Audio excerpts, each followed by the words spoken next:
जय जगन्नाथ मु शाश्वत पट्टनायक जनता जागरण जनरल सेक्रेटरी एंड एनएचआरसीसी रे भी स्टेट जॉइंट सेक्रेटरी कथा उठी आज दिगिरिया ब्लॉक रु कंप्लेन आसिला आम दिगिरिया गाँव में सब पानी कूअरे जो पानी गुड़ा था सब सुखी जाइए नॉर्मली आम पहाड़ी एरिया सब जल कष्ट रुहे एवं सरकार से प्रति घर को पानी जोगे देवाई लोक मैंने अनुरोध कर द्वितीय जिनस मेडिकल फैसिलिटी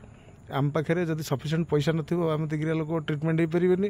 कारण गवर्नमेंट हॉस्पिटल 22टा पोस्ट थी डाक्तर मैंने सब पाली आसुँच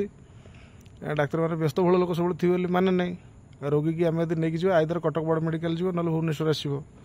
तेणु यहाँ सब संभवपर नुहे ए डेथ रेसीो केते होती भगवान को जना डाक्तर को जना थो सीडीएम को जना थो कलेक्टर को जना थो सी कहीं चुप अच्छे भगवान को जना थो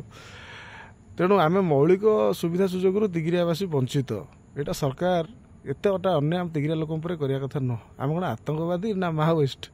जे आमको गोटे मौलिक सुविधार भी आप वंचित करदे स्वास्थ्य सेवा ना कि पानी जल ना यहाँ पर कलेक्टर सार अन्य चिंता कले बहुत भल होता। धन्यवाद। जय जगन्नाथ।